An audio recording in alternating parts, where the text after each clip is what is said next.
Hello, friends. James Stevenson back with another exclusive subscriber-only episode of James and Loki's Gems of the Week. Let's bring Loki into the shot here. There he is.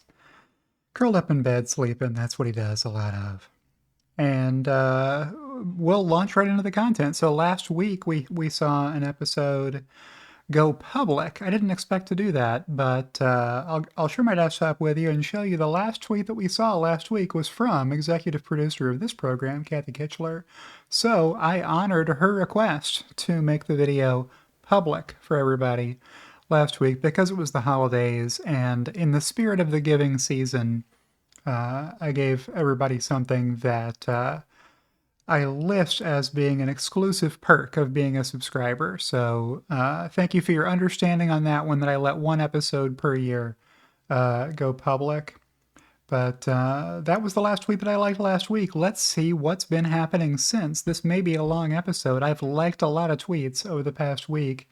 I've had more time to be on X than I usually have. So I probably saw more tweets this week than I normally do. Here's one from Investing Rabbit. Still the best tweet of the decade. So what are we talking about here? Well, Investing Rabbit retweeted me. Let's give you the context for this tweet.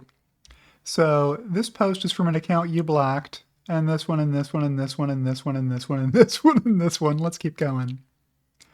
Okay, so Adrian said, as an observation, I think supply is finally catching up to demand, and we're seeing the price of used Teslas come down. My trade-in estimate with Tesla was 62K on the upper end of the range in June, down to 41K yesterday. This was October 17th, 2022. I guess we have to start seeing these tweets from an account that I blocked. Oh, it's Yaman Tazdavar. Yes, he said, hashtag Tesla has aggressively slashed trade-in offers, and this is critical for service margins. Adrian asked, what do you mean? I recall Elon saying they want low to no margins at service because he thought it was unethical. Jacob Lana replied, buying/selling used cars is not the same as service. They're just in the same group on the financial statements. Adrian said, got it. So service margins here imply used vehicle profit, correct? Yaman said, the line item is named service and other. Have you ever opened the income statement? And Adrian said, I have, but never knew that used car revenue/profit was in this bucket. Forte is engineering, not finance, so it's helpful to get explanations from others. What did Yaman say? He said, I understand, and there's nothing wrong with that, but you're in the wrong classroom. This is advanced level finance. I recommend starting out with an intro course by James, Brad Ferguson, executive producer of this program, etc. Before butting your way in here, that's should be T's, not D's, Yaman. And slowing it down for everyone. No offense.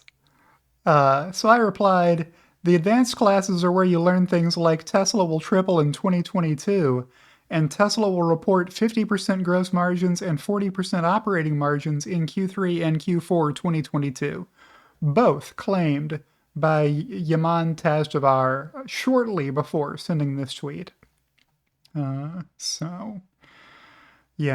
And apparently Tesla Q3 22 EPS greater than $2. Yeah, that didn't happen either.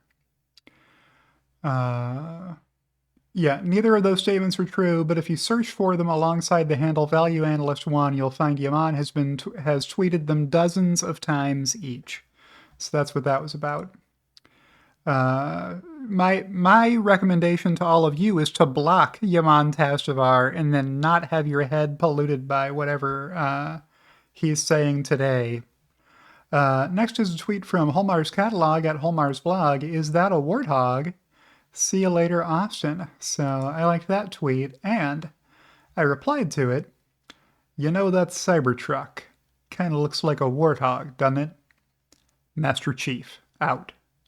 With a CC to DMC Ryan, who got the actual Halo voiceover artist who voices Master Chief to do that for him as a bumper on his weekly podcast. So if you're not listening to Ryan McCaffrey's weekly podcast, Ride the Lightning, my recommendation is do that if you're a big fan of Tesla products, if you like the cars. He doesn't get into the financials very much. Like once a quarter, he'll play some clips from the earnings call, but mostly his channel is about the joy of owning Tesla vehicles and gossiping about what might happen with the product lineup in the future and news updates and all sorts of stuff like that. Here's one from Matt Smith at Matt Chasm Matt, 39 gigawatt hours for Shanghai Megafactory plus 40 in Lathrop plus 20 gigawatt hours estimated for Giga Nevada equals 100 gigawatt hours in medium-term megapack capacity at $400 per kilowatt hour. This represents $40 billion in revenue potential. Keep in mind, this is just 1/10 of the 1 terawatt hour target. By 2030, Wall Street is sleeping on this. Retweeting Sawyer Merritt saying, news, Tesla has officially launched its new Megapack project in Shanghai with an annual production capacity goal of 10,000 megapacks, according to a report from Xinhua today. So good news there. Here's one from Safi and Fraval, checking out the Franz von Holzhausen matte black Cybertruck at the Peterson Museum. Looks so good in real life. So here are these photos. Check it out. Matte black Cybertruck. It's a thing to behold in person. I got to see one up close at the Cybertruck event. I thought that it was Franz's vehicle because he drove it to a Tesla Cars and Coffee event, but somebody told me it may not be his, that he borrowed it for the day to do that. Here's one from Sawyer Merritt. Teslas are the safest cars on the road, with a good article by Brandon Paddock linked here. So go check that out if this interests you. But look at all the stars. Every single place there could be a star, there is a star. All 4 Tesla models got all 5 stars in all 4 categories from NHTSA. Man, I sure wish Brandon Paddock would have gotten the H and the T in the right order here. National Highway Traffic Safety Administration. And then the Institute for Highway Safety is the IIHS, and Euro NCAP is right here. So you don't get stars from Euro NCAP, you get percentages, but these are best in class vehicles, all of them. There you go. And then the ones that have been tested by IIHS are top safety picks with the maximum score. The other 2 have not been tested. All right. Here's one from Alex at Alex_A_Voigt, a fellow Rebellionaire Lion, one of the many sad people who have tried for years to influence, harass, and insult me without realizing that my beliefs about Tesla are based on facts and not FUD. Tesla Q is a truly sad group of people, and I sincerely hope that one day they find a meaningful purpose in life. I guess I don't even need to show you the rest of that tweet because it's already a complete sentence, but I will. I'll hit show more here. In where they can contribute something constructive. Yeah. So this was my 12 days of Bradsmas countdown. I just added to it, which is probably why I have 20 plus notifications right now. Emmett Peppers was the next tweet that I liked. Tesla Q are becoming like the modern day flat earthers. Yeah. And Stecker Otto here replied, Brad Munkin makes Jim Cramer look like a genius investment advisor. Yeah. Here's one from Rodman. Don't be confused and pronounce his name a different way. He's Rodman. Also interesting, since article is predicated on pedestrian collisions, article neglects to mention anything about Tesla's best in industry, pedestrian and collision avoidance systems. Gotta keep that dismay and indignation high.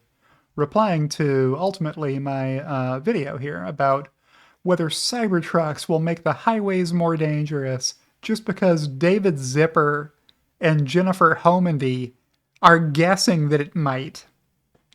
Go watch that video. so I don't have to keep talking about it if you didn't see it before.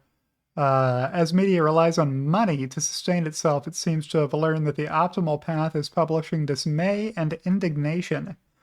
As we sift through media, count through the articles that are written in a way to make the reader angry about something versus those that are not. Yeah, the more you can provoke an emotional response from the audience, the more engaged they will be with the content. And engagement is key in today's media environment. So make people angry. That's the easiest emotion to arouse in people. If you can just present your case in an incendiary way. Here's one from Rob Zenert. There are always people who want to restrict what other people do. Some go on to run homeowners associations, others go into government. United in a common bond, let's keep people from doing things we don't like. Yeah, so I saw a comment from Rob recently that he was happy that I pronounced his name right. So good on you, Rob. Happy to have you as a subscriber. Here's one from Sat. This is Satoshi at SA_futurist on X. This is why I don't worry about range at all. Supercharging at 250 kilowatts is already blazing fast. 1,519 kilometers per hour, even from a, well, that's a pretty low state of charge, I guess. 26 kilometers worth of range. It doesn't have a percentage there, but however many miles of range there are, every Tesla has at least 250 miles of range, I think. And these are kilometers, so I'm confusing my measures now and should probably stop. But very solid rate of charge from a V3 supercharger. You don't have to wait for the V4 superchargers to be everywhere before you get a really solid recharge rate from Tesla. Here's one from Farzad. X ad revenue share continues to increase. Ever since the latest advertiser boycott that kicked off about a month ago, my X earnings have been on a consistent uptrend. My last period's earnings were $1,581, a 161% increase versus previous period of $604, while impressions were down 22% period over period. Engagement, on the other hand, were up 260% to 1.25 million for the period. This appears to be the largest driver of earnings for my account in the latest period, but there are other interesting trends. It's becoming quite obvious that the largest predictor of revenue on the platform is engagements, not impressions. To showcase this, here's a chart of my average impressions per day for the last 10 pay periods, blue bars, versus my average daily earnings per period, red line. You can see the spike in earnings does not correlate with an increase in impressions. Yes, the impressions are the blue bars, and those are down, but the red line is up, earnings per day. So it's the engagements that are driving the revenue. Now here's a chart outlining my average engagements per day, blue bars, versus my average daily earnings, red line. You can see engagement spikes closely follow earnings spikes. So that's what's doing it. It's engagement. You got to get people to comment on your posts. Verified people, because if you're not verified, you don't count as a person. At least for ad revenue sharing purposes, you don't. This implies, even though a lot of advertisers have announced they are pulling out of the platform temporarily, most likely it does not appear to be hampering X's ability to generate revenue and share it with creators. I'll let you read the rest of this if you want. This post is longer than I remembered it being when I started reading it to you. So Farzad is killing it, pulling in huge money. I haven't shared any of the amounts that I've been paid because they would just be ammunition for the haters to say, James, you're only making $40 a week off of ad revenue or whatever. So next time you're commenting on a tweet, think of yourself as handing out angel's wings. You're handing out money to the person who created the original post as a verified user when you comment and drive more traffic from more verified users to see that tweet in their feed. Here's one from Arve at Captain Arve. When Tesla owners in Norway drive home for Christmas, we always encounter reindeer. And he's not kidding. There are reindeer. Wait for it.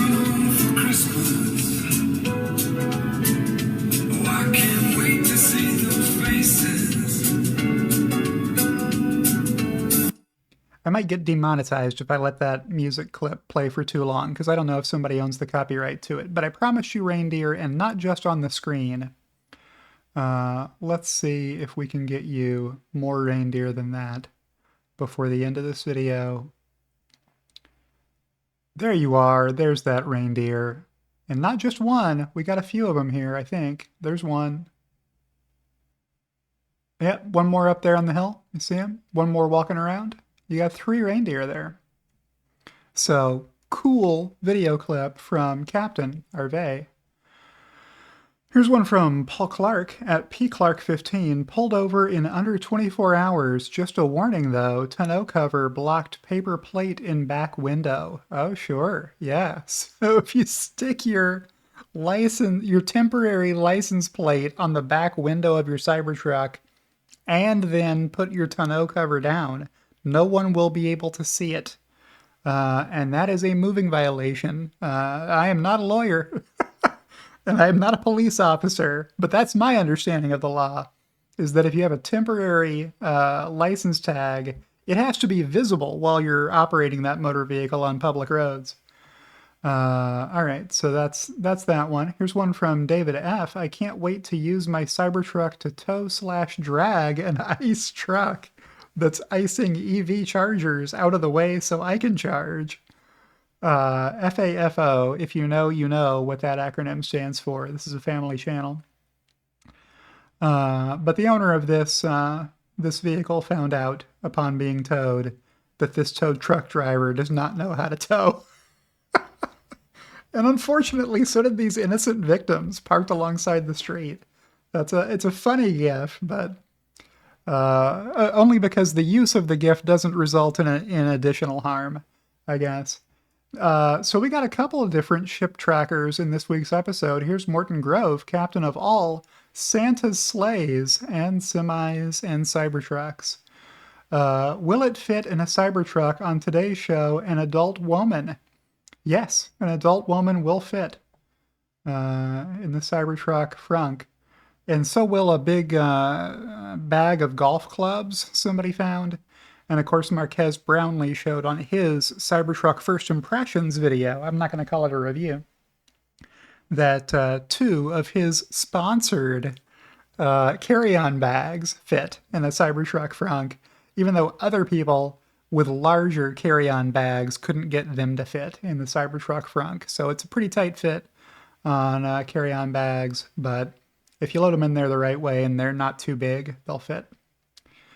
Here's one from Jordan Schieffer at Jordan_SH. Nope. I'll try again. At Jordan_SCHIEFER. Mom, can we have tonneau cover? No, there is tonneau cover at home. Tonneau cover at home? Big plywood board. Now, maybe Rivian offers a cover and I don't know about it. Leave me a comment below if you know whether Rivian offers a tonneau cover, or if this person just thought they could make a bed cover for cheaper than Rivian wanted to supply it. Here's one from Stephen Mark Ryan. Tesla hater destroyed in epic podcast. Bring a body bag. Hashtag Tesla so painful yet so delicious. So yeah, this was a good reaction video from Stephen Mark Ryan to Jason Camisa over here. Smoking the smoking tire. This guy, whose name I can't summon to mind at the moment. Is he Matt something? Anyway, he embarrassed himself in this video, even though he opened the video with a solid, long apology to Jason Camisa for mischaracterizing Jason's Cybertruck First Impressions video. He did lots and lots of backpedaling in this video. And he's been hating on Tesla for a long, long time. He's Matt Farah, isn't he? Yeah. The smoking tire. All right, so that's that video. Go watch that video if you have over an hour to kill. I I should not criticize a video that way because this video, I don't know how long it's going to be. It may be well over an hour. We're already 20 minutes in. Here's one from the Short Shorts historian, and here's another one replying to himself. Well, we should watch the first one then. This day in Tesla Q history, sorry, had to use this old chart with pre-split numbers as I don't have computer access right now, but the tweet needed the chart. Flyfordat 4 years ago.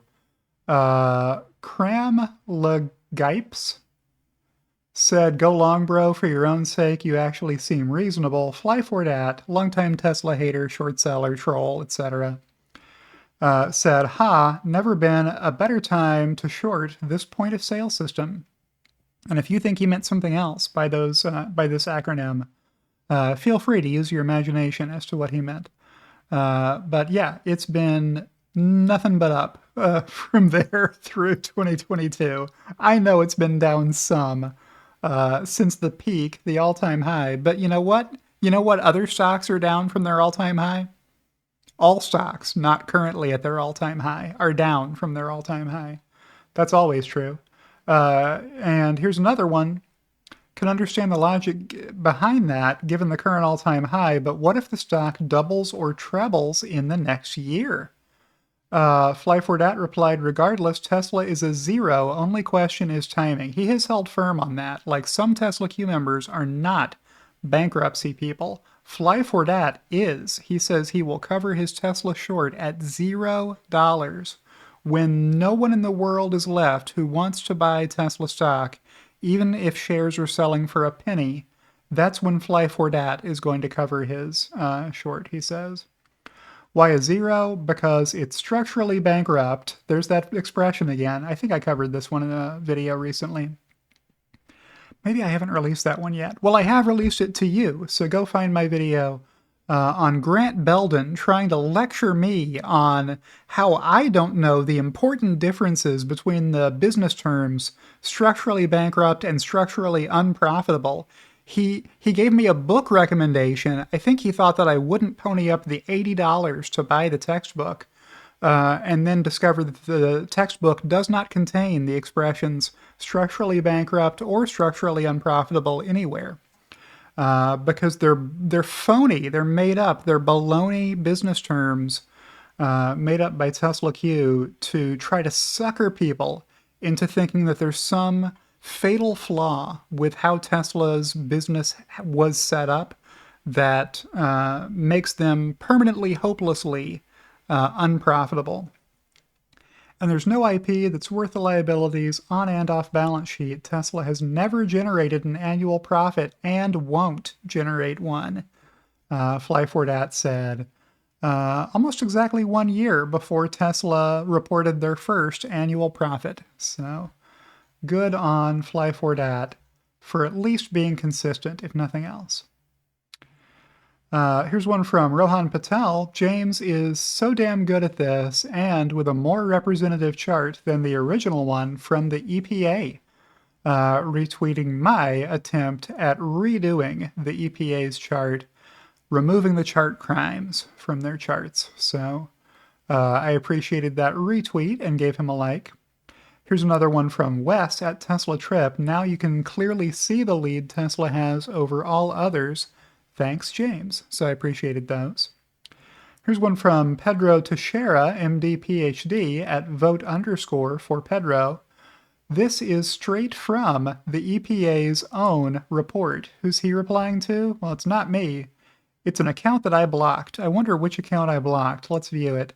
Oh, it's Grant Belden. I blocked him very recently, so only a few days ago I finally decided to block this guy. The thing that I just talked about the textbook really helped with that decision.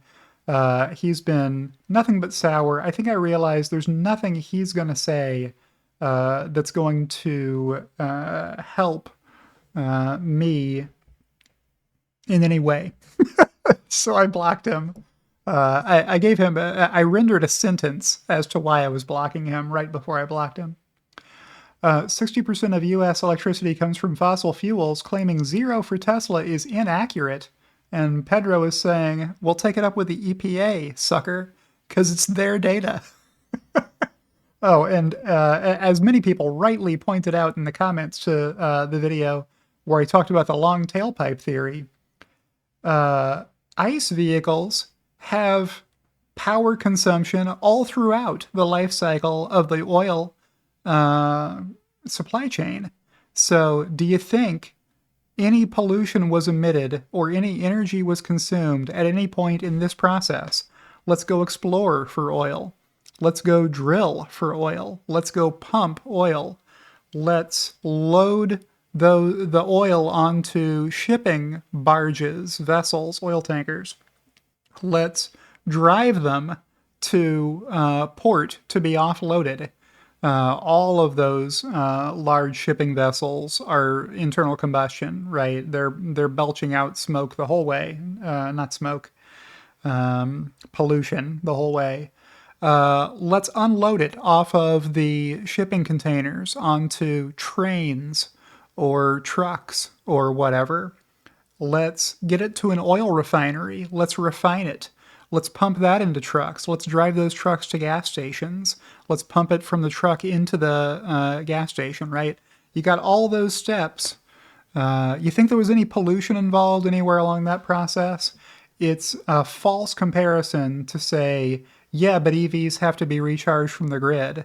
Well, if you drive your car to a gas station to get gasoline from it, the only part of that process that you were intimately familiar with was your drive to and from the gas station, but lots of other stuff had to happen to get that gasoline there from deep underneath the earth and refined and into gasoline. All right, back we go. S.E. Robinson Jr. also retweeted me saying, everyone needs to read this and repost it. Thanks, James. So that's an awfully nice thing to say. So I was one of 93 people who liked that. Here's one from Mayor Tucker. Matt Farah has been a pompous Elon and Tesla hater for at least 7 years now, which has compromised all his Tesla car review objectivity. Jason said it best. Oh, let me move the Loki cam here a little bit. Make sure we keep Loki in the shot as he moves around. Compromised all his Tesla car review objectivity. Jason said it best. You can have your opinions of Elon, but that doesn't make a good car review. True. So retweeting the same thing that I liked earlier from Stephen Mark Ryan.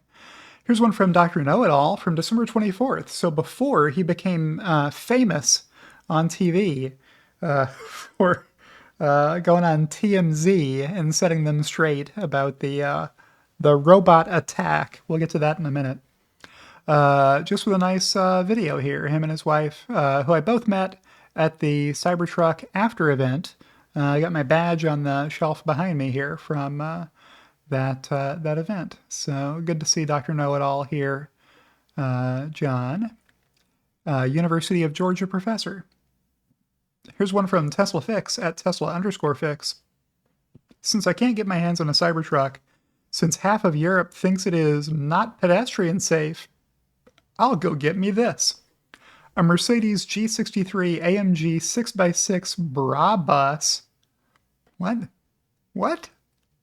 700. This is at least street legal and pedestrian safe in Europe. Yeah. Cybertruck won't be legal for European roads, but this beast is. Okay. I don't know what Mercedes-Benz charges for this thing, but I'm guessing more than $99,990, which is what Tesla starts the Cyber Beast at. And probably the Cyber Beast is going to do more work than this thing will. Here's one from Ray at Ray4Tesla. Model Y is an all-around capable car. There's a good reason why. It's the best-selling vehicle of any kind in the world. Watch how far up this sand dune the Model Y is able to get. A lot farther than some of these vehicles coming back down the hill are able to. And those aren't all headlights at the top. Some of these are just lights so that you can see the sand as you drive up the dune. Check it out. Like almost all the way up. That's pretty good. Here's one from Paul Foss at ATJ721. Some of you are saying you should pronounce his name like Bob Fosse does. No, I asked Paul Foss and he says Foss. I'd like to report a murder. It's how he retweeted my chart crime video for the EPA. Here's one from Will Compulize at Compulize. Odd to claim someone else is hiding when you are the only anonymous one in the conversation. Sounds like projection, maybe? I thought about blocking Reality as well recently, but decided against it. On Christmas Day, Reality tweeted, "Hey James, the X community has spoken and said they want to see a spaces debate between us by a whopping 10-to-1 margin," which Dutchy Wiegans pointed out was actually not a 10-to-1 margin. It was like an 8.3-to-1 margin or something. I said, LOL, not the best use of my time, but anytime you think you're man enough to reveal your real name and face, make a video and I'll react to it. How's that? And Play Reality replied, some nonsense. So yeah, this is the salient point being made by Will Compulize. The guy who's anonymous on X is going to make fun of me, whatever. Here's one from Stucker Audio. Facts may be stubborn, but they sure know how to throw shade at ignorance. Let's see what this is a reply to. Well, this is the Frank Wunderlich Pfeiffer video that I made last week. Go check that one out if you haven't already, so you can see these. Frank said, "You can't even read your own graph." I said, "I can't. What am I not understanding about it? Maybe this one's easier for you to understand because it says 56.5% on here, which is contradictory to your original tweet at the top of the page that says Tesla has fallen below 50% market share." So that's the context here. Facts might be stubborn, but they sure know how to throw shade at ignorance. Yeah. Well said. So a good like there for Stecker Auto. Here's one from Norwegian Road at Norwegian Road on X. You have the most likes versus Frank at the moment, 173-to-1, but soon he'll get a second one and you'll lose market share big time. That's the idea. That's the idea behind losing market share, or losing EV market share in the US, which is the most common criticism from people hating hard on Tesla. Oh no, Tesla is losing EV market share. Well, maybe that's because last year the competition was pathetic. And this year they're slightly less pathetic. So they're taking EV market share because last year's number was a lot higher than it should have been. Yeah, here's that tweet from Dutchy. I do see an 18-to-1 ratio here, though, despite only half the views. Yeah, so I had 74 likes on my reply and only 4 on his original tweet here. So that's a lot more than a 10-to-1 ratio. Paul Clark at pclark15 with another Cybertruck tweet here that I liked. Side-by-side view compared to a Model Y, hashtag Cybertruck. So yeah, Cybertruck's a lot bigger than a Model Y, but still hopefully will fit in a lot of garages.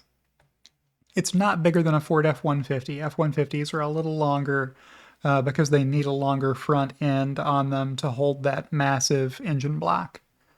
Here's one from Farzad. May 25th, 2024 with a heart on it. Daddy's Gaming Buddy is how Farzad announced that he and producer wife are expecting. So he got 2,000 likes on that tweet. Good on you, Farzad. Here's one from My Tesla Weekend at 4K Podcast. Brian White, who may go by yet another brand soon. I subscribed to him on Patreon and saw that he's thinking about rebranding his channel to not have the word Tesla in it, which is helpful for a couple of reasons. Maybe why no outrage about pedestrian safety on this one? Here's Dirty Tesla with a screen cap from a video by Doug DeMuro, who does lots of crazy car reviews, cars that are very rare, cars that the manufacturer never made very many of, or are weird, or have lots of quirks. Those are the kinds of videos that Doug DeMuro makes a lot of videos about. Maybe I should just get the Ford F650. So you're probably familiar with the Ford F150, 250, and 350. After that, they get real rare. But here's the 650. If this thing is already legal on US roads, why are people scared of letting Cybertruck on the road? Another one from Stecker Auto. Spot on, correct. B4UD3R, meme man? I wish I knew what this handle meant. If you know, leave me a reply in the comments below. There might be a quicker way of pronouncing it. So it's back to that same thread again. Ryan Scanlon here at Xenius101 said it's always German dudes. What's up with that? Enemy at the gates and their defense is to lie? So I tweeted, Das ist in Ordnung. So I had to ask, did that translation work? I know there's always like 10 different translations from English to German, depending on which verb declension you're supposed to be using, and which nominative article needs to modify the noun. But that's supposed to be this is fine. Spot on correct. So I was happy to see that I got it right. It's always risky, as John F. Kennedy learned, to try to use an English to German translation tool and then throw it out there. You may say something unintentionally humorous. Here's one from Sawyer Merritt at Sawyer Merritt. New green Cadillac Celestiq EV spotted. The Celestiq starts at $340,000. $340,000 will buy you this Cadillac Celestiq EV. So somebody posted some photos to Facebook. Here they are. What? I'm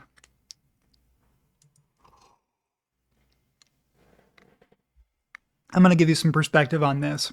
You could buy one of this, or you could buy a Cyber Beast and a Model S and a Model X for the same shopping budget.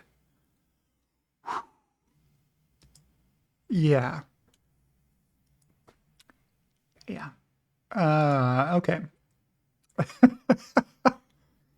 Tesla owner Silicon Valley replied, looks like it can hold a coffin. It's long enough. Larry Goldberg said that may rank as the ugliest car in the world. Claims the title from the Pontiac Aztek. Well, this one's probably uglier. Look at the face on this. What? Who did this? And why? Like, is this supposed to be in a children's book? What is this car doing? I replied, it looks like a Dodge Charger wearing a backpack got tangled in a Jamaican flag and fell in the pool. Yeah, that's what this looks like to me.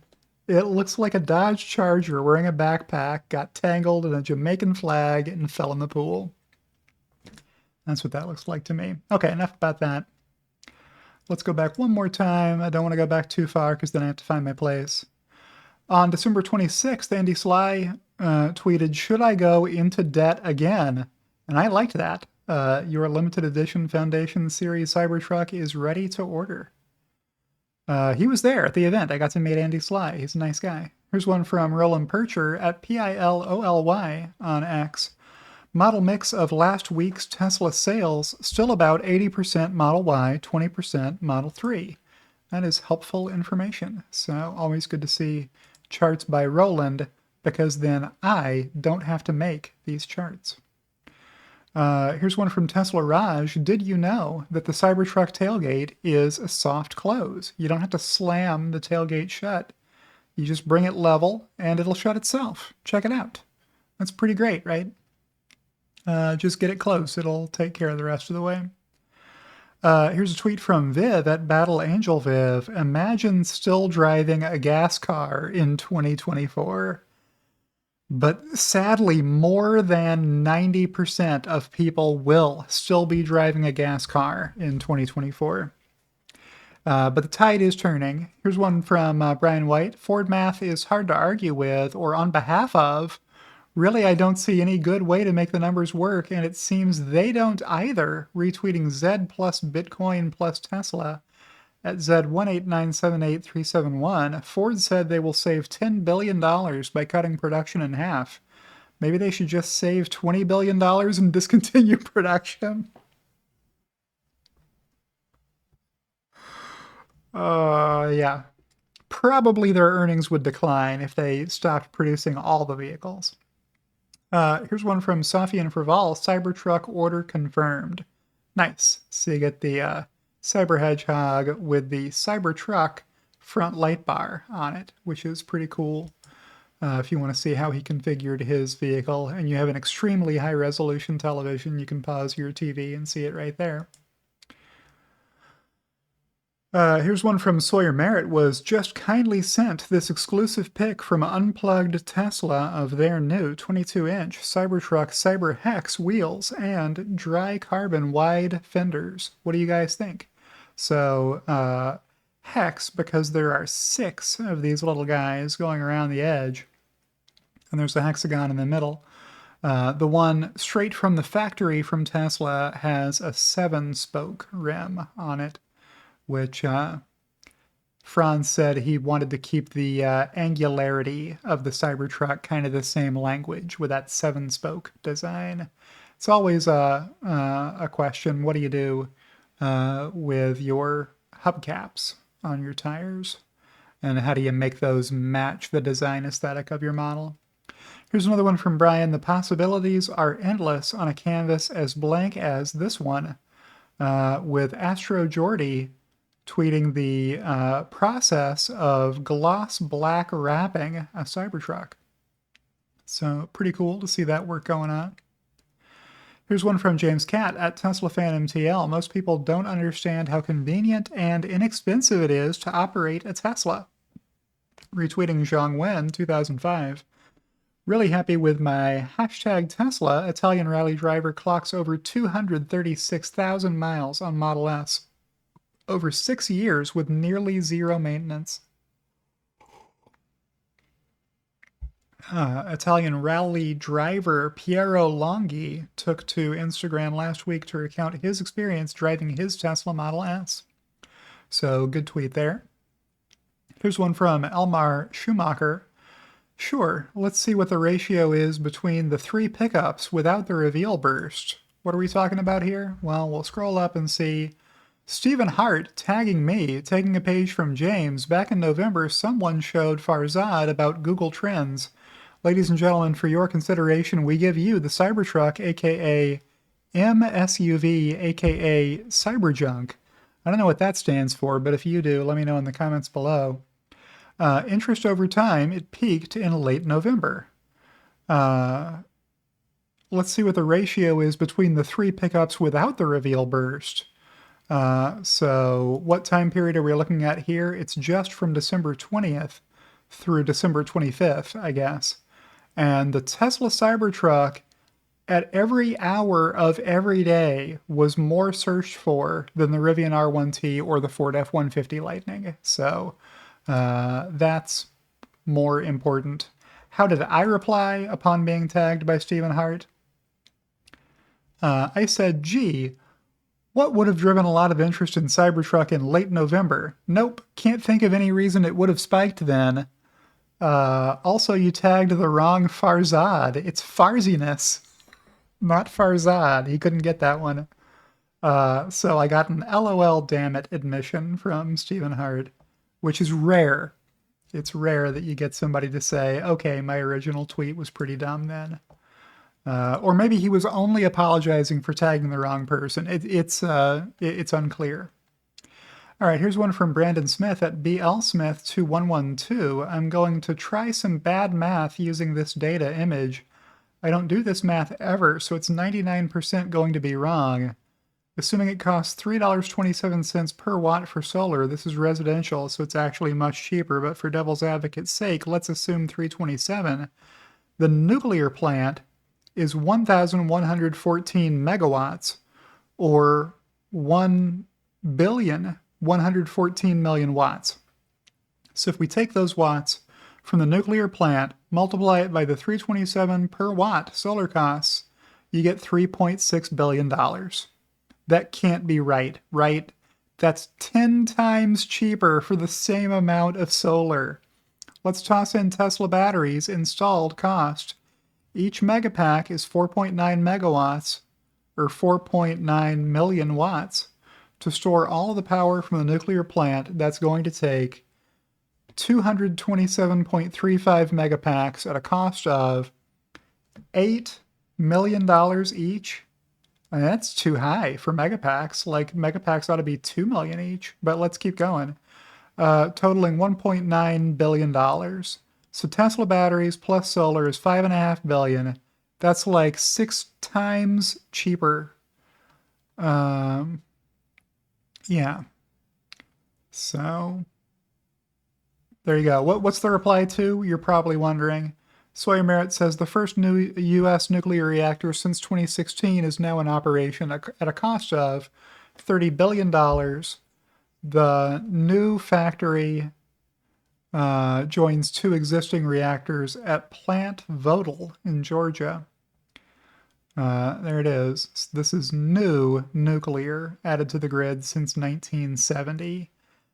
Things ground almost to a halt after the 3 Mile Island incident, which was nothing if you look into it. Like, compared to Chernobyl, it was absolutely nothing. But people freak out about nuclear. Yeah, way cheaper to just use solar plus batteries is the point of all that. Here's one from Ray4 Tesla. Fire occurred today. Not a big deal unless it's a Tesla. This flaming vehicle here was a Mercedes-Benz, not a Tesla. But Mercedes-Benz vehicles catch fire all the time. So many BMWs caught fire in South Korea that the government stopped the sale of BMW vehicles in South Korea until BMW could respond to their serious inquiries. Why are all these BMWs catching fire?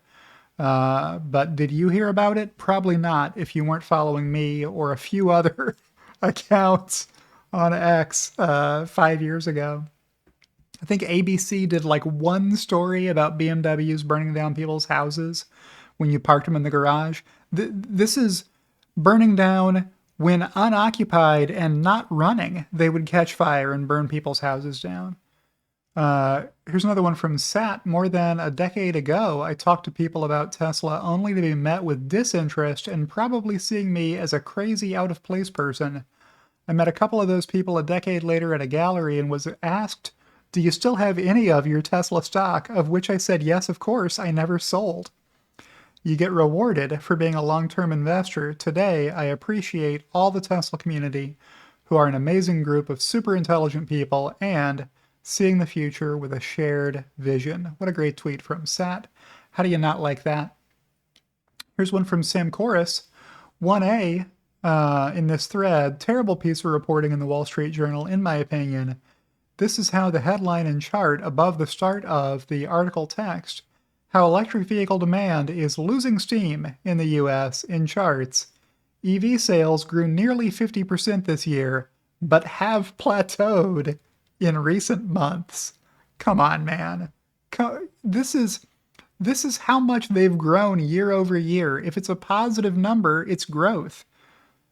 Things can't grow at 76% every year forever. That's not how growth works. It has to come down at some point.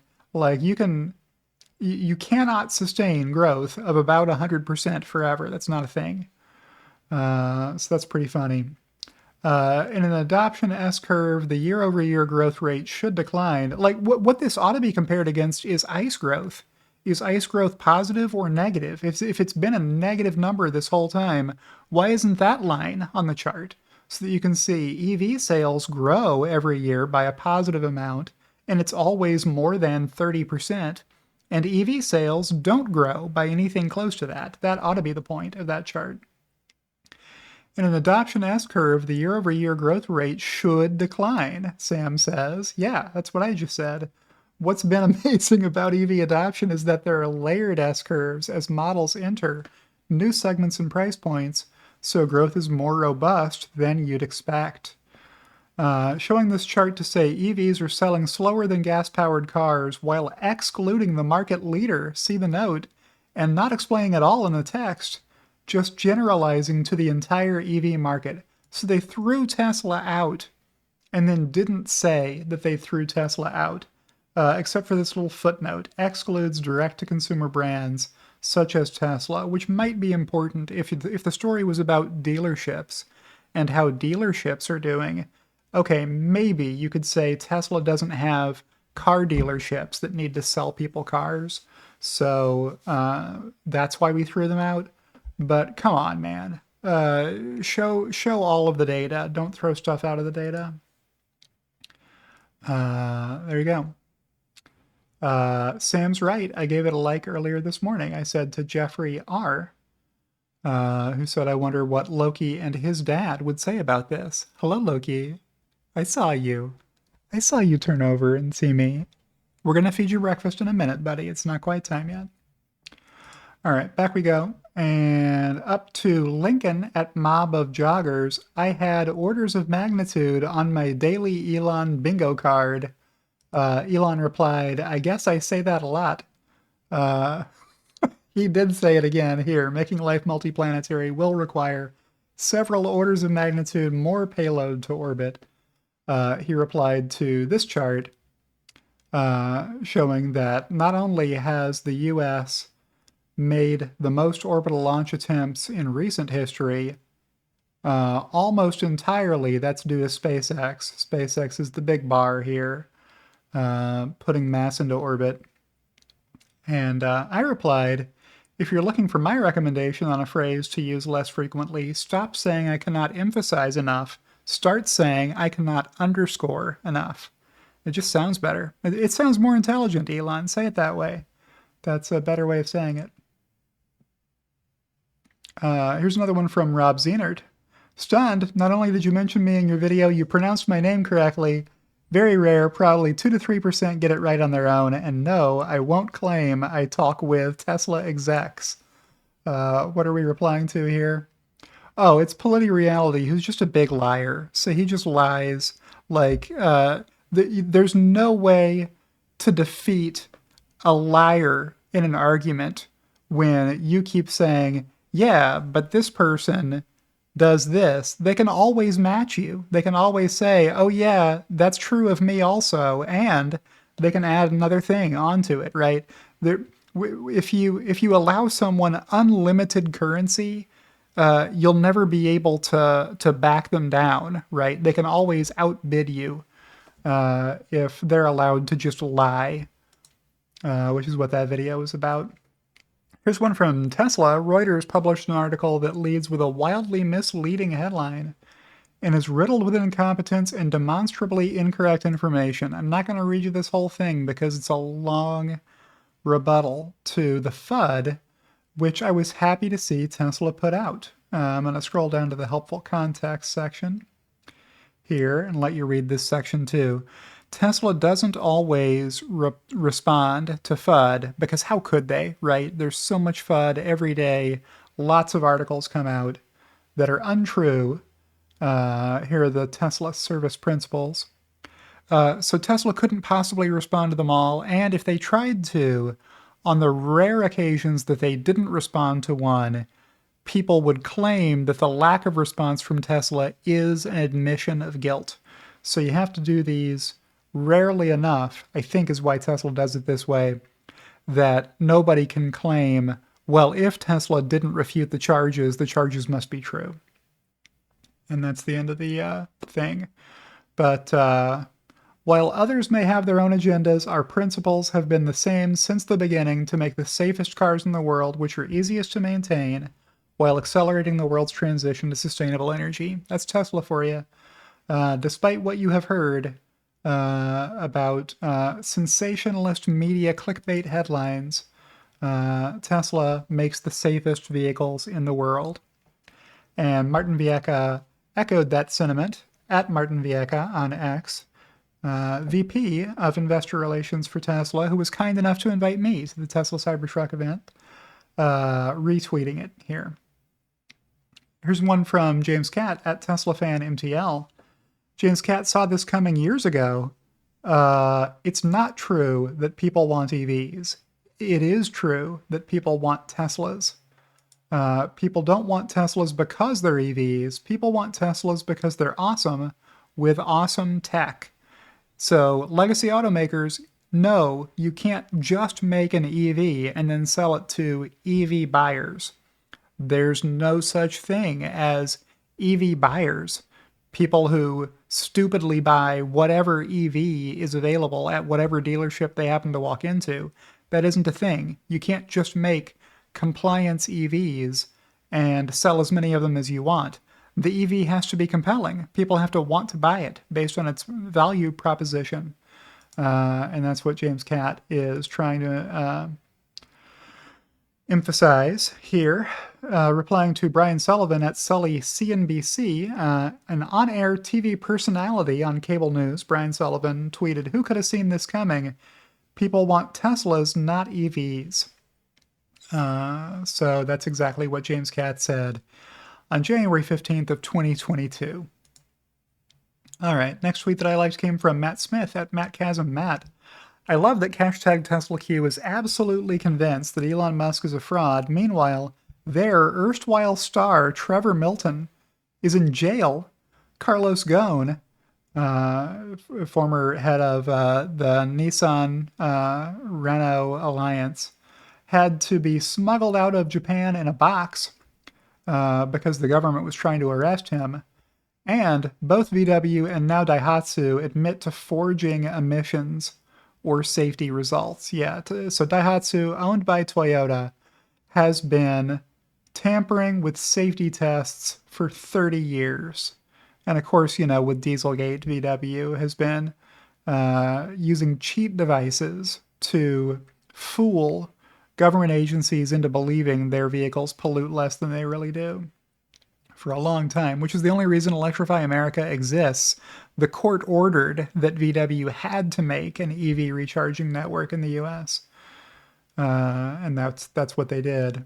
Here's one from Dutchy, yet another tweet from at DutchyWiggins.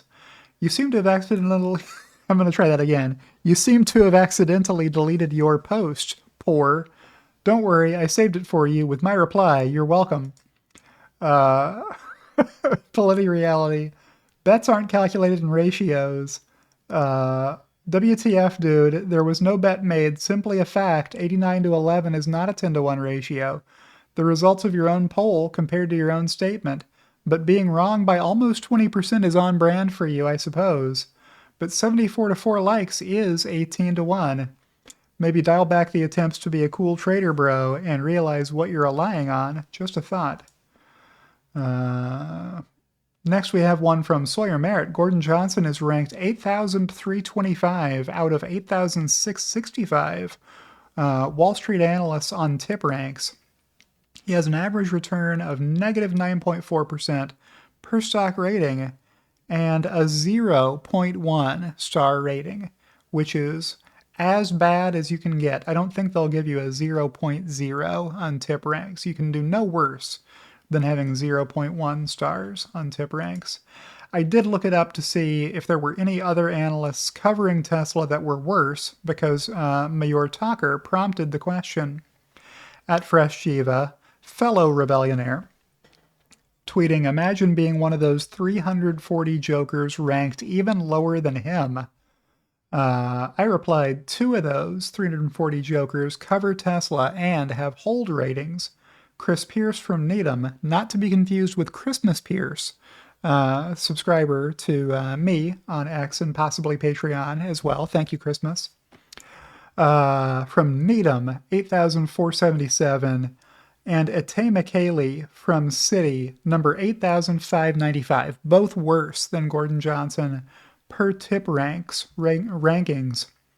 If you're thinking, well, at least they don't have a sell rating on Tesla, neither of them likes handing out sell ratings.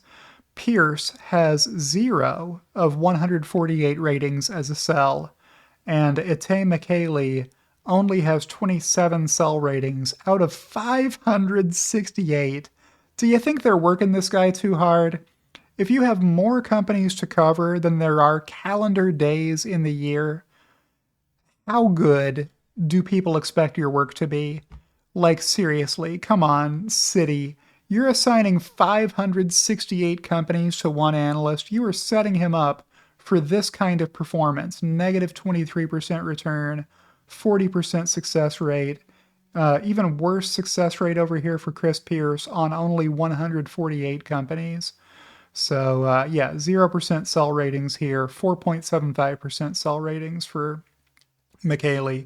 So a hold from them basically is a sell. These terrible analysts don't have a buy rating on Tesla. That figures. What was there a reply in here? I'm trying to think if there was anything. Look at those scams coming through in the comments.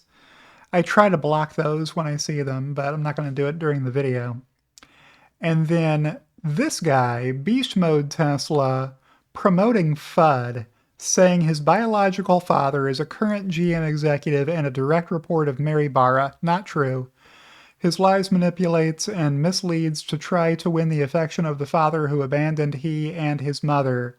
Gerald Johnson, Executive Vice President, Global Manufacturing and Sustainability. This is a case of mistaken identity. Do not propagate this FUD. I had to reply, that's a myth. That guy, this guy pictured in this LinkedIn profile, who is currently the EVP of Global Manufacturing and Sustainability, was not Gordon Johnson's father. And then I had to continue replying to this guy because he kept it up for a long time. And I had to go digging through a bunch of research, which I guess I'll just show you really quick. We are not Tesla Q. The truth is on our side. We don't need to make stuff up. There is plenty to go after Gordon Johnson on that's his public record. There's plenty of stuff he said that's wrong that you can use. Don't make stuff up, please. He says it's not misinformation. LOL source. So he found a source from this anonymous account at Sushi Rabbits, which is the only thing that supports the claim. I had to reply after reading through all of it. Well, good on Gordon's mom for finding a man who can be married to two women at once, Lynn and Paula, while simultaneously working two jobs, one at GM's Fisher Body Plant on Euclid Avenue in Cleveland, Ohio, since he was too young to be allowed on the factory floor, and the other with the U.S. Marine Corps. His CO must have been uncharacteristically lenient to let him work a full-time job at GM while also being a Marine. As it says in this book, that he cited as evidence, saying Gerald joined the Marines when I was in high school. He was 5 years my senior, it says here. So that doesn't make sense. His evidence doesn't make sense. And here's a photo he found with Gordon and his mom. Okay, fine. No, I'm suggesting the Gerald Johnson who joined the Marines and married Paula Innes isn't the same Gerald Johnson who married Lynn Johnson and is currently EVP of Manufacturing for GM. It's a case of mistaken identity here. Don't fall for this FUD. Especially since Gordon Johnson has weighed in on this question specifically, said GM's current EVP is no relation, and provided the date he says his stepfather retired from GM as February 1st, 2002. The standard of evidence for anyone to assert otherwise should be high. Yeah. The timelines do not match up. You think while living in Ohio, Gordon's mom met and had children with two different men, both named Gerald Johnson, who worked for GM? That strains credulity. So, yeah, there's no need for that. So, I spent more time than I should have on that. We will go back one more time and keep seeing tweets that I liked. Here's one from Mayor Talker at Fresh Jiva. I guess it depends how you draw the chart. By my count, we're not off to the races until we clear 272, but as James says, this is all phrenology. Yeah, so it's easy to get wrapped up in charts and looking at Tesla stock charts and saying, oh, I see on this page that there's been a support line, or that there's been a resistance line, or that Tesla has broken through resistance and now it should be off to the races. Okay, fine, but the charts the future stock prices are not past predicated. You can't know from looking at what the prices have been in the past what they're going to be in the future. If you could, uh, stock trading algorithms would incorporate that information into their algorithms and remove that dynamic from the market. The stock market is unpredictable by design. It is the obvious outcome of letting anybody make money by trading stocks that it's going to be unpredictable as a result. If there were any predictability left in it, people would exploit that until the predictability was washed out of the system. So don't don't get so married to stock trading technical analysis that you think you know what's going to happen next. You don't know what's going to happen next. Here's one from Brian. Road train? Nah, bro, you can't fool me. That's a bendy bus. Yeah. Retweeting Cyber saying America's so busy fighting politics, they've left technology ignored. With this tech, no track is needed, shaving hundreds of millions off of track development. Well, it is a bendy bus. It's a bendy bus that has stoplight control, a lot like law enforcement vehicles have around the world. In order for them to get through traffic quickly, they can push a button that turns all the lights green for them. Same thing with this bendy bus, which is not a road train. That's as correctly observed by Brian. Here's one from TMZ Live. A software engineer was quote unquote attacked by a robot at the Tesla manufacturing plant in Austin. Tesla expert Jake Hundert came on TMZ Live to talk about how safe the robots are and if they will eventually develop minds of their own. This was the robot, not the humanoid robot. Just a dumb Kuka arm. You pre-program it to do sequences of movements and then it does them, right? So at Tesla factories, they have cages to keep you from getting close to those so that you can't get smacked in the head by one of them spinning around doing its job, right? That's a reasonable safety precaution. And if you enter that cage, you're supposed to disconnect the power from that robot so that it cannot injure you while you're standing too close to it to be safe. So Dr. Know-It-All, Dr. John Gibbs, of University of Georgia, made a TV appearance on TMZ Live to explain that to folks. It is not Tesla's humanoid robot wantonly attacking Tesla employees as per the movie iRobot. It's just a guy who did not follow safety procedures closely enough or carefully enough to avoid being injured by a Kuka robot arm. All right, next a tweet from Sawyer Merritt. Today I went to buy some Kleenex, but then I remembered I should Google the CEO to make sure his political views align with mine. I was assured to see that he also likes puppies, so I bought the tissues. Yeah, do you do this? Every single time you buy anything, do you check to make sure you agree with all the CEO's views? You don't? I'm astonished that you don't do what the haters think everyone does, which is say, since I don't agree with Elon Musk, I'm going to buy an inferior car instead of the Tesla. That's the best choice for my use case. Here's one from Tesla Manufacturing at Gigafactories. It's a wrap. Thank you, Tesla Giga Berlin team, for a great 2023. We are Giga the future. So good video here. And if you speak German, you'll be able to hear Tesla employees in their own words in Germany talking about the company. Unfortunately, there were not captions, or I didn't see them, for this video, so I don't know what they said. If you speak German and know what they said, you can leave a caption below and tell me what they said in that video. Here's one from Elon. Congrats on a great year by all Tesla factories, is how he replied to it. Here's one from Sawyer. This week, this was the first ever video uploaded to Tesla's YouTube channel 14 years ago. On December 29th, 2009, a couple of Tesla engineers testing the original Roadster in the snow in Boulder, Colorado. So that's kind of a fun video to have be your first ever video. Nice find on the anniversary, so 14 years ago yesterday. Here's one from Tesla Economics. There's genuinely something wrong with you if you really hate this man, or it could just be that you probably lost a lot of money betting against this guy named Elon Musk.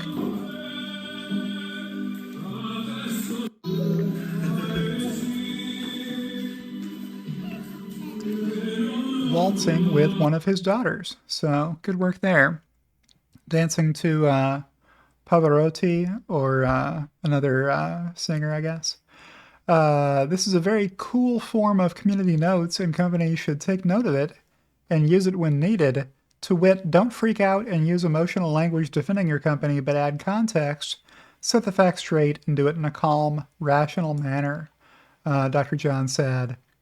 This type of response will, I hope, become commonplace on X, and people will look for it to help contextualize what they read and see. And Elon said absolutely to that. And Elon promised next week I will do a company talk for SpaceX, followed later by a company talk for Tesla after the 10K, which he correctly observes is the right filing name. So when you do an annual report, the annual report is a 10K. Every other quarter of the year, it's a 10Q. There should be a dash between them, but that's an incredible nitpick. I will recap the talented team's amazing accomplishments of 2023 and describe exciting plans for 2024 and beyond. These will be posted publicly to SpaceX and Tesla, so something to look forward to early in the year 2023. Elon talking about SpaceX and Tesla. Here's one from Alex, a single chart that tells you everything about why Tesla dominates today and in the future. Elon has said it once, he said it a few times. Prototypes are easy, production is hard, and becoming free cash flow positive is excruciating. So here's the free cash flow history, cumulative free cash flow for these companies. So they have all been going negative. Tesla turned it around here and was able to get northbound and into positive territory. Workhorse is still going and still trying to get cash flow positive, even though they've had a lot longer to get free cash flow positive on their EVs. The rest of these companies haven't had as much time as Tesla, but these three are doing worse already on free cash flow: VinFast, Lucid, and Rivian. Some of these companies are doing about the same. This one's NIO, so NIO may yet turn this around. I don't know, it's a tough market right now for EVs. It's a very competitive market because Tesla has been able to lower the prices on their EVs by a lot. So if you want to be able to sell a ton of EVs, you got to price them attractively these days. Faraday, Fisker, Xpeng. If you're wondering why Faraday isn't further along than this, because they started about the same time Tesla did, I think Faraday went bankrupt once already and then had to launch again as a new company, so that reset their clock. Let me know if you follow Faraday a lot closer than I do in the comments below. What explains why they're so far behind Tesla on this timeline. All right, here's one from Pierre. I don't understand how Elon gets access to our research. He doesn't subscribe. Well, he subscribes to me, so you're in good company, subscribers. Elon Musk also subscribes to me on X. Retweeting Elon saying, I stand by my prediction that if Tesla executes extremely well over the next 5 years, that the long-term value could exceed Apple and Aramco combined. These are the world's two most valuable companies at the moment, with a combined value north of $6 trillion. So that would be an order of magnitude more market cap than Tesla trades for these days. Here's one from Ryan Torres. First time Cybertruck meets the rain. So a really great video here. You can see the orange effect on the glass, which those of you who bought Model 3s in 2018 will be familiar with. Shortly thereafter, they got rid of the orange raindrop effect on the glass. I replied with the quote from Blade Runner, which I thought the vehicle is reminiscent of in rain. We'll go back and scroll on up. There's that tweet we just saw. Here's Jack Farrington showing people what the robot test is. So I love that he found this clip of John Mulaney from Kid Gorgeous at Radio City. This was on my video that Elon said he agreed with. In the comments, he just said agreed that the process takes too long to report impersonators on X and is too burdensome for many people being impersonated to want to report everyone impersonating them. I'll play the video for you all the way through as I sip my coffee, and you can have at least one segment of this video that you enjoyed. Guessed, but I smell a robot.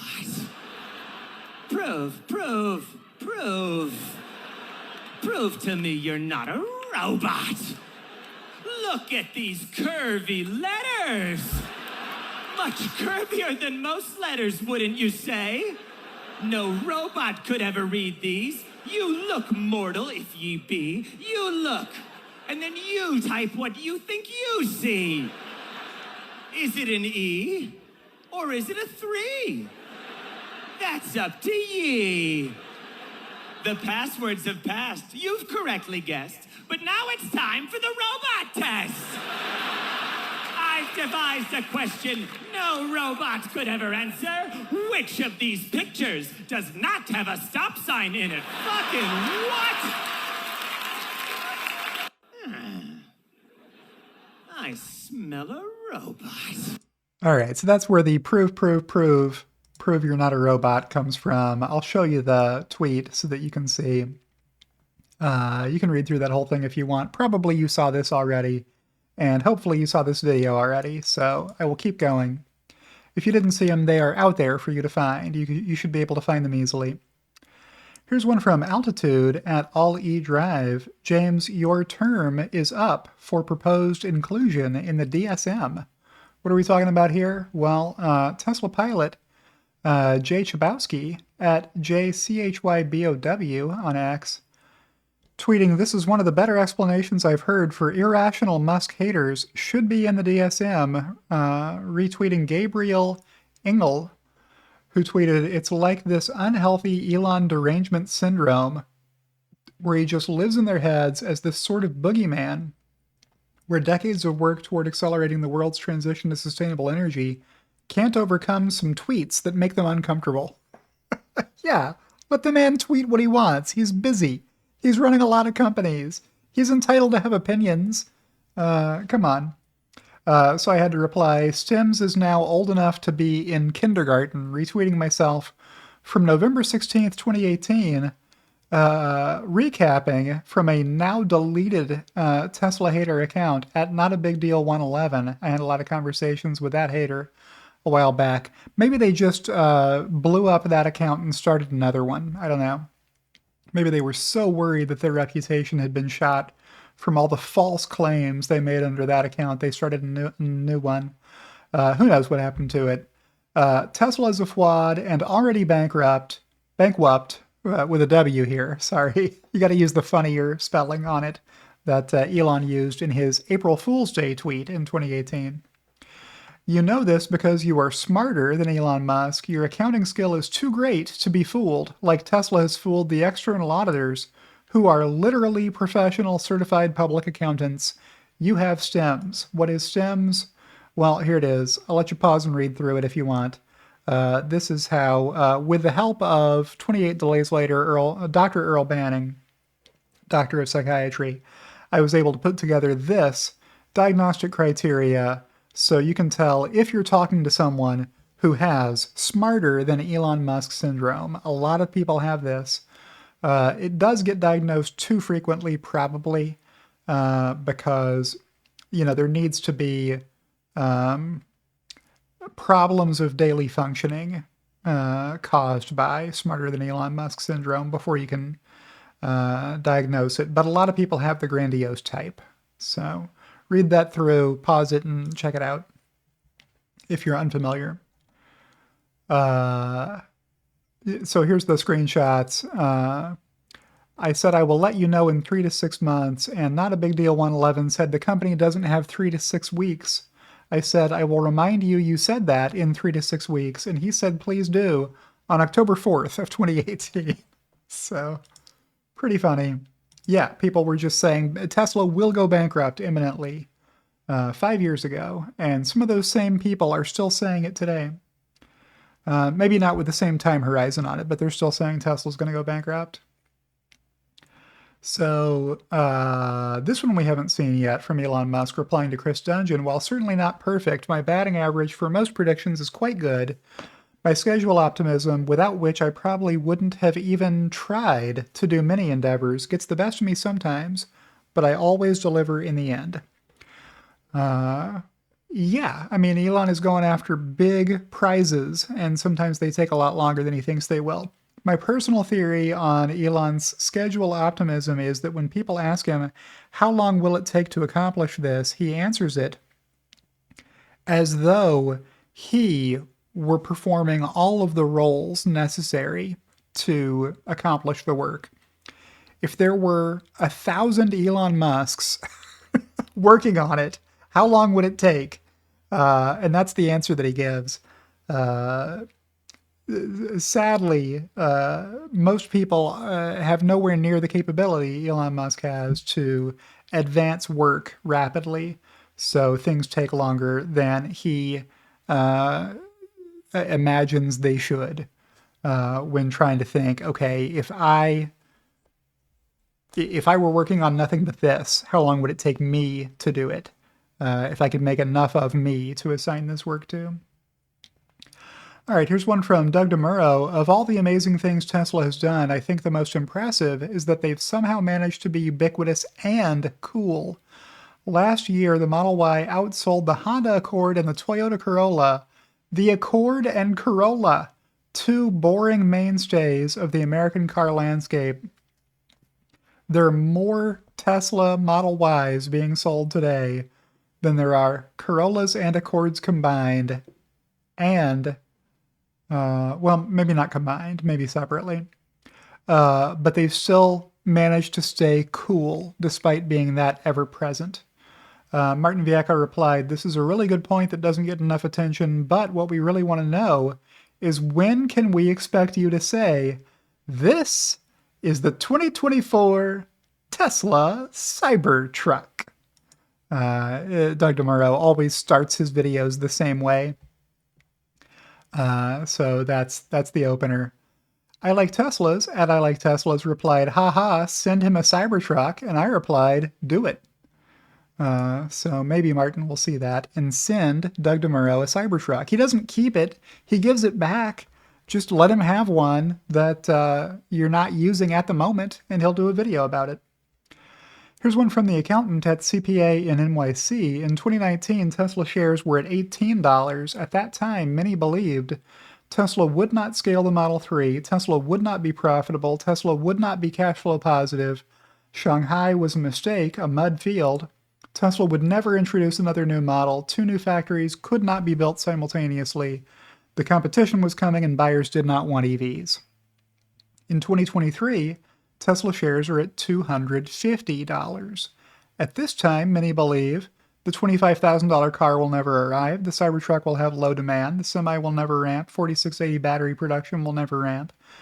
The energy segment will not see exponential growth, FSD will never arrive, Dojo is all smoke and mirrors, Optimus is a hoax meant to deceive, and buyers still don't want EVs. If you missed the opportunity in 2019, don't miss it now. Nothing is more expensive than a missed opportunity. Quote by Jackson Brown. Okay. Back we go to the next tweet that I liked from the Short Shorts historian at Tesla historian. This day in Tesla Q history, I love to revisit this tweet from 5 years ago. My dog has a gun, who was hating hard on Tesla every day for a long time before the account disappeared. Ended up going bankrupt and his account got suspended, so he sort of went to Twitter prison. What are we looking at here? For 2019, I hope Tesla goes bankrupt and Elon Musk goes to prison. Happy New Year. Hashtag 2019 hopes. Hashtag Tesla.